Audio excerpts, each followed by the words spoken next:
Quer desconto para entrar na faculdade? Acesse querobolsa.com.br. Olá, bem-vindos ao quadro. A partir de agora, nós vamos começar com a última classe dos tetrápodes, que é a classe dos mamíferos, a nossa classe. E vocês sabem quais são as características comuns de todos os mamíferos? Bom, vamos ver isso nessa aula. A primeira característica, e a mais importante, que dá o nome de mamíferos, é a presença de glândula mamária. A glândula mamária vai produzir o leite, que vai ser muito importante para a nutrição dos filhotes. E na grande maioria dos casos, as glândulas mamárias ficam localizadas na região das mamas dos mamíferos. Então, de rosa, estou representando aqui as glândulas mamárias. E como eu já falei, essas glândulas são responsáveis por produzir o leite materno. E vocês sabem o que tem no leite? No leite, nós encontramos várias substâncias, como gorduras, carboidratos e também vários tipos de proteínas. E um tipo de proteína muito importante que nós encontramos no leite são os anticorpos, que são aquelas proteínas de defesa e vão ser muito importantes para o sistema imunológico do filhote. Além das glândulas mamárias, os mamíferos apresentam o corpo totalmente ou parcialmente revestido por pelos. E qual que é a importância dos pelos? O pelo funciona como isolante térmico. Ele auxilia na manutenção da temperatura corporal dos mamíferos.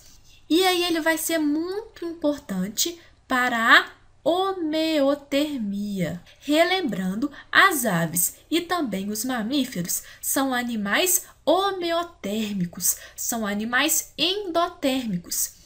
Isso significa que a sua temperatura corporal não varia com o meio ambiente.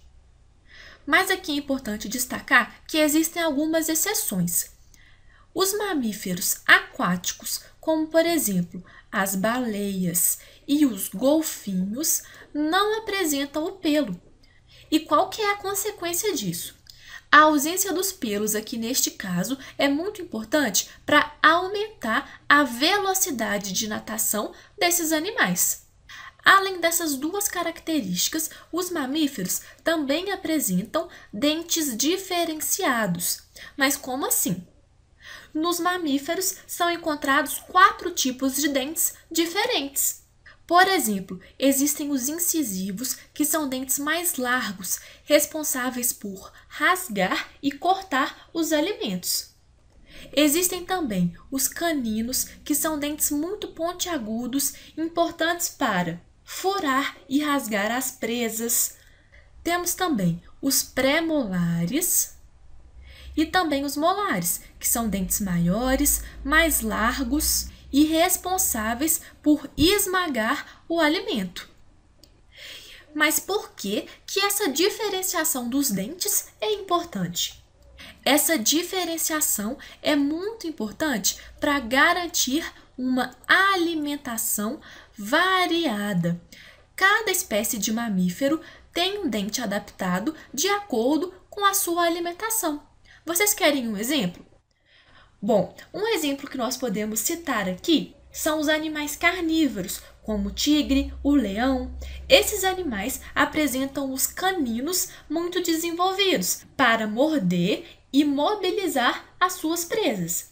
Já os animais herbívoros apresentam os incisivos mais desenvolvidos, isso para facilitar o corte do pasto. O exemplo que nós podemos citar aqui são os coelhos. E por último, uma característica de todos os mamíferos é a presença do diafragma. Mas o que é diafragma? Bom, o diafragma, na verdade, é um músculo. Ele funciona como se fosse uma membrana, separando o tórax do abdômen. e ele vai ser muito importante para aumentar a ventilação dos pulmões e aumentar a eficiência da respiração. Mas nós vamos falar mais sobre isso na nossa aula específica de sistema respiratório. Para essa aula, eu quero que vocês guardem essas 4 características comuns dos mamíferos. E aí, de acordo com o desenvolvimento embrionário, a classe dos mamíferos ainda pode ser subdividida em 3 subclasses. E nós vamos falar mais sobre isso na próxima aula. Te espero lá. Até mais!